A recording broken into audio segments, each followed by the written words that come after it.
But I gotta say, I went to my clergy cluster meeting Thursday, which is a monthly meeting, and we were sitting around having lunch, and everybody was whining about this reading that they had to preach on today. And I'm like, really? Like, one guy's going, I'm not even preaching on it, I'm putting it someplace else in the service, and the other guy says, oh, that's so you don't have to preach on it. He goes, absolutely, I'm not preaching on it. So the guy goes, well, I'm not preaching on it, I don't know what I'm going to say. And I'm like, so then I go to the next clergy meeting, we start talking about, everybody's whining about this reading. So then I go to the meeting yesterday, and Reverend Bruce says to me, so what's tomorrow's topic? I said, Jesus in closets. I said, I think it's a positive reading. I said, it's Pride Month for people I know. So I just think that's wonderful. So anyway, that's where they're all at. It's an interesting reading. A disciple is not above the teacher, nor a servant above the master. It is enough for a disciple to be like the teacher, and the servant like the master. If they have called the master of the house Beelzebub, how much more will they malign those of the household? But the message for us are the next couple of verses. So have no fear of them. Have no fear of them. They're not above the teacher. They're not above our teacher. Even if they don't get the teaching, that doesn't make them right. And what I thought was the closet piece was, for nothing is covered up that will not be uncovered, and nothing secret that will not become known. Isn't that what we do with closets? Right? We cover stuff up in them. I know I do. Right? Especially when we have company coming.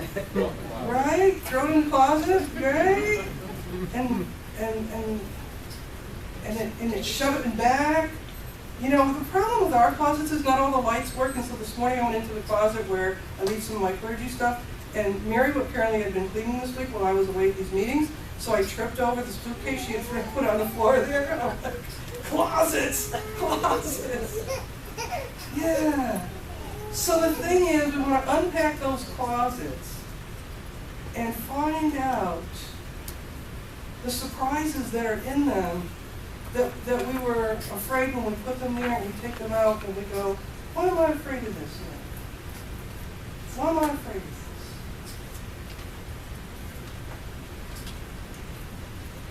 this? What I say to you in the dark, tell in the light. And what you hear whisper, proclaim from the housetops. Do not fear those who kill the body, but cannot kill the soul. What is it that we heard whispered that we need to proclaim from the housetops, if not the good news? And what is the heart of the good news? You are mine, and you are loved. That's what we proclaim. I'm thinking that's what Joe tried to get us all to proclaim next weekend. We all decided you're too old to walk.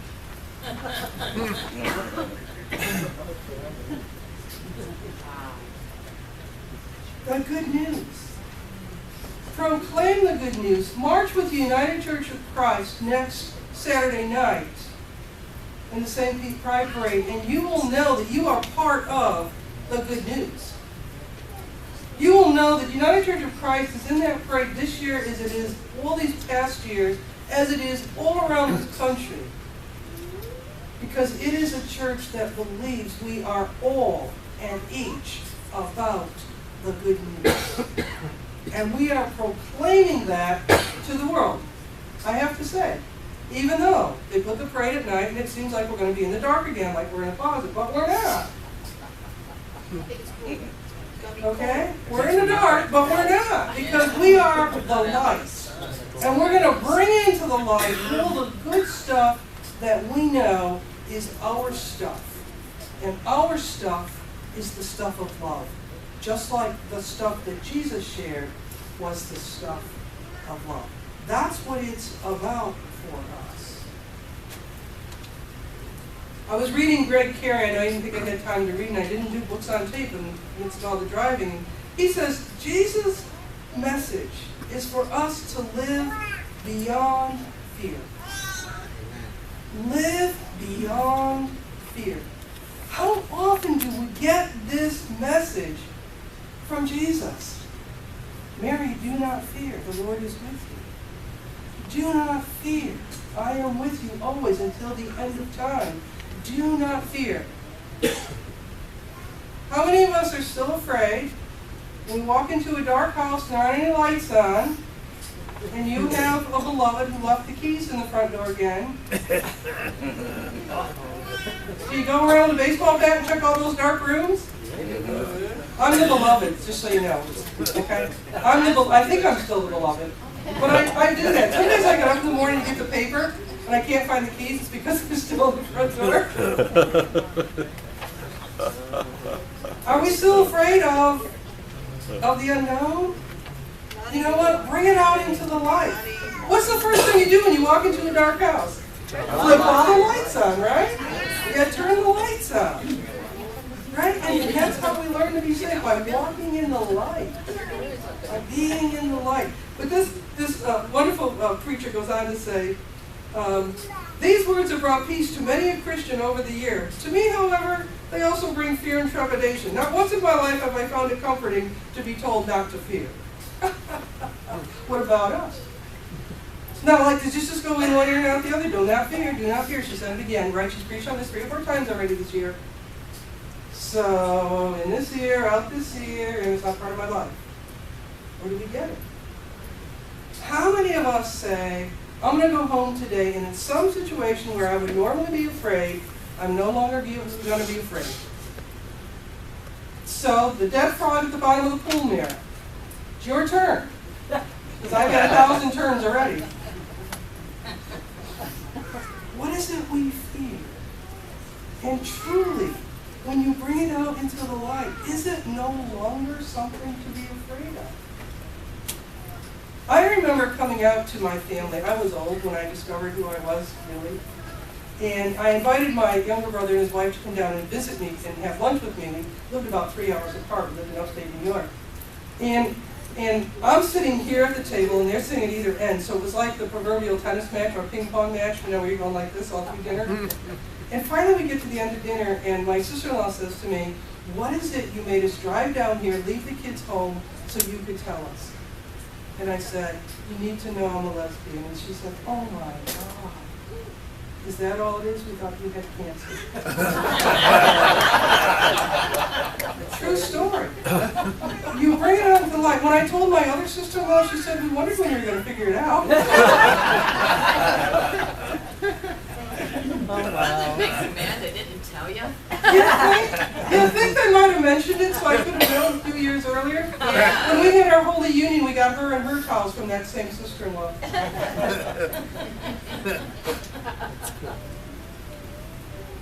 Jesus recognizes that fear will also cause failure of discipleship. And so, this is according to, what's the guy's name, Stanley Saunders. And so, we don't want to fail in discipleship.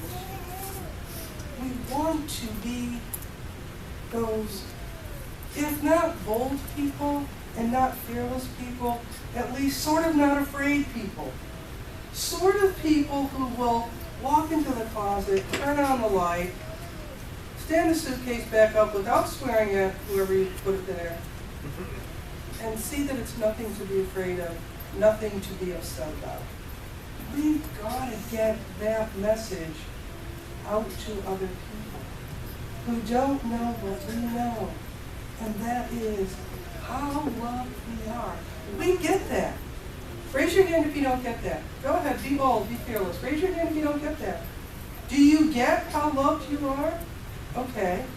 Are you spreading the word? I mean, you don't have to tap the person out in front of you, you know, at the bar who's trying to order a beer before you can get yours at, you know, happy hour in time. But do you get that? That somehow, in the way we live our lives, go about our daily tasks and jobs and move on our journeys, somebody else takes part because we are bold in our love for God.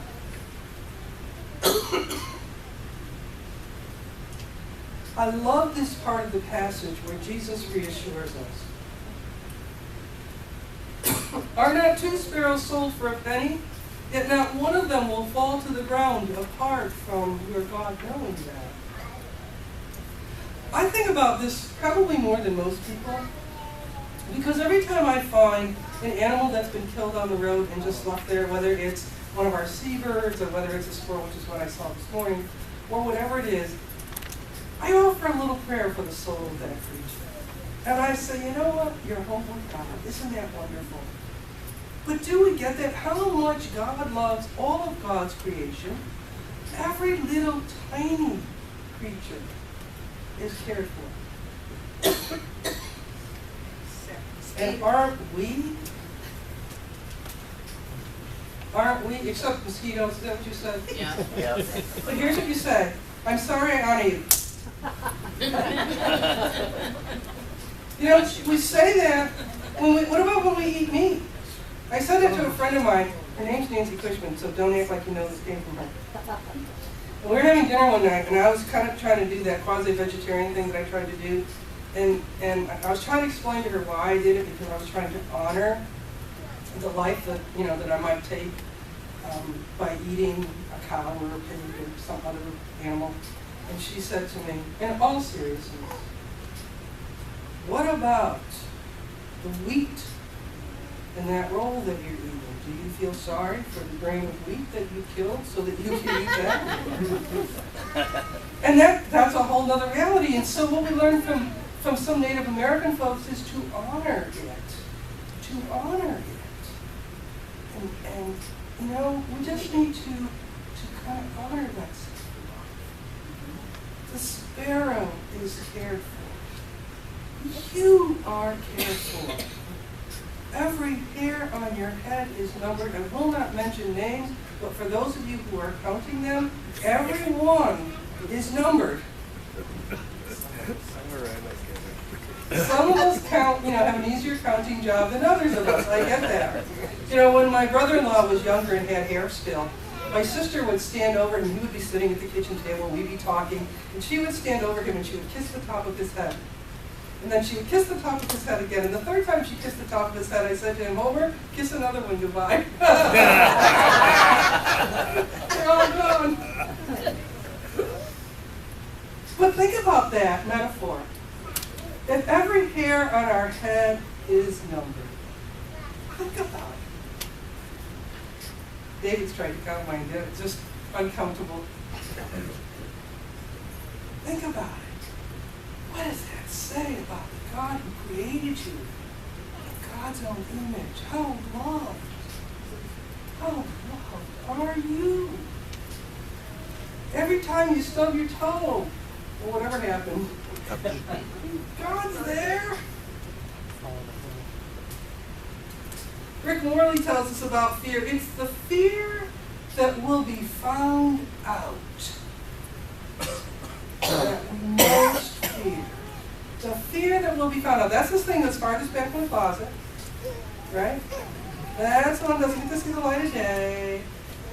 It's the lovely sweater your great aunt knitted for you when you were 16, and you hated it then, and it doesn't fit you now, and you hate it more. Do we have a fear of being found out? They'll find out I'm not as smart as they think I am. Do you have that fear at work? Do you have that fear when you're in other groups? They'll find out I'm not as nice, I'm not as kind. And then for the pastor who's still drinking liquor in the teacup, they'll find out I drink alcohol. What will they find out? What is it we're so afraid of that people will find out? What's the skeleton you've got at the very back of the closet? It's not about who we are. It's not about if you were born blue-eyed or brown-eyed or hazel-eyed. It doesn't matter. You were born like myself with the voice of an angel. It doesn't matter if you're born an introvert or an extrovert, right-handed or left-handed. It doesn't matter if you were born with cerebral palsy, Down syndrome, or some other genetic marker that would make your life different from other people's. Those aren't skeletons.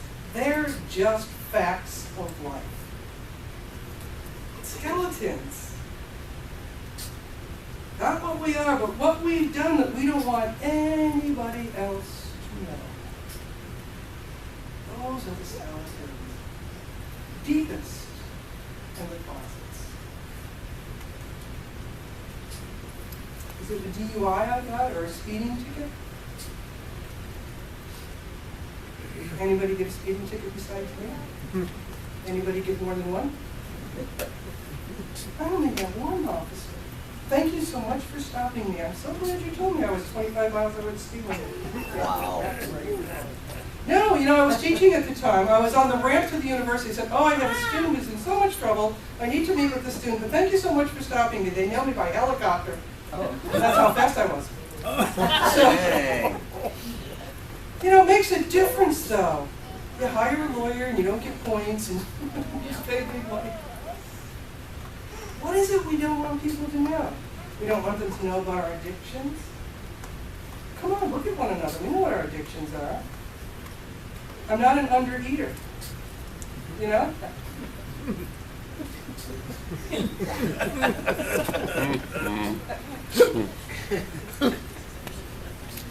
Bless them, God, even though they pick on their pets.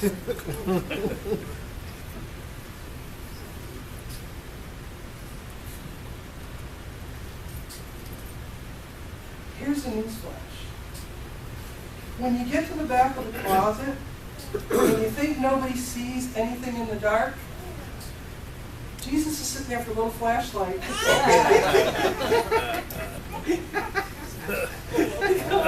Surprise! I know! And here's the deal.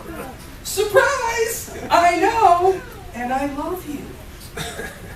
And I love you. That's what we need to get out of the closet. Get out there for everybody to see.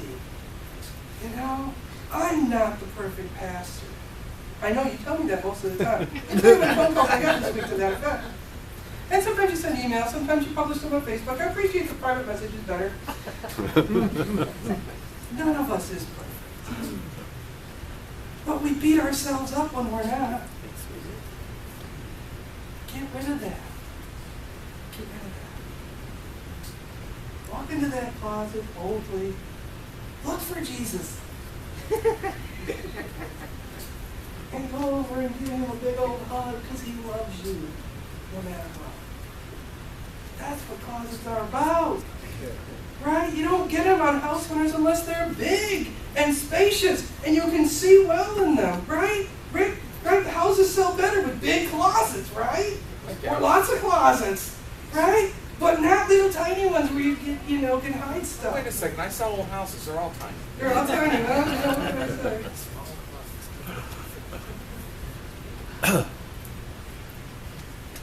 I'd like to suggest, where are the ushers? Somebody has my stuff. I'd like to suggest that one way we can help ourselves, I need a copy. Thanks. I was thinking about this, and if you were with us on our first days of Faith Family, our very first book study was The Four Agreements by Don Miguel Ruiz, if you remember that. And so I made copies in case you want to take these home. But think about it. You'd never have to be in another closet if we did this.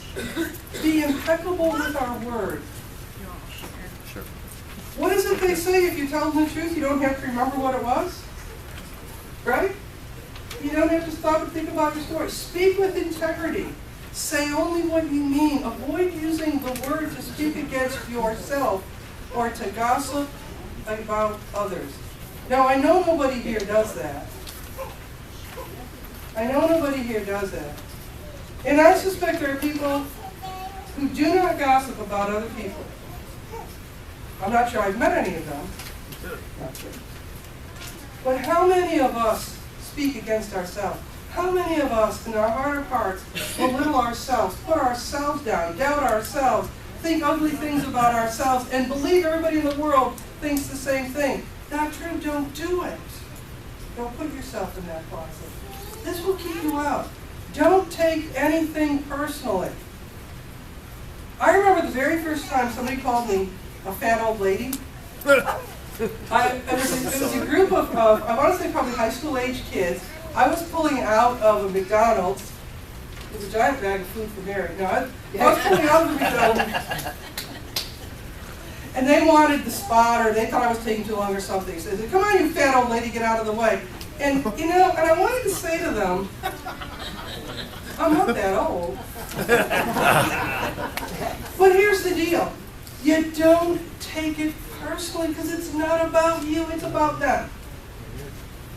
They're in a bad mood, they're in a rush, they're sarcastic, they're with a gang, they want to be nasty, they want to be cool. It's about all that with them. That's not my closet, that's their closet. Right? No matter what somebody says to you or about you, what was it they called you, Keith? Stupid old man. Stupid old man. It's about them, right? It's really about them. So here's what we gotta do. When Jesus shines the light on us from the closet, it's not about you. It's about them when somebody's being nasty to you. Don't make assumptions.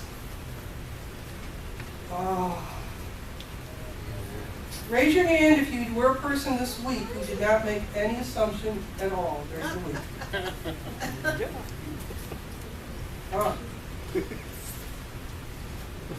Find the courage to ask questions and express what you really want. Sounds to me like I'm not supposed to make a sarcastic assumption either. Not that I would. Communicate with others as clearly as you can to avoid misunderstandings, sadness, and here's one you probably don't really resonate with, drama.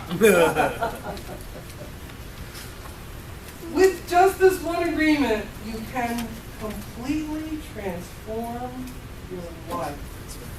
Try it for an hour. Try for 1 hour not to make an assumption today or tomorrow. And then the next day, try it for 2 hours. By the time you get here Sunday, I will have had fewer emails and phone calls, I'm pretty sure.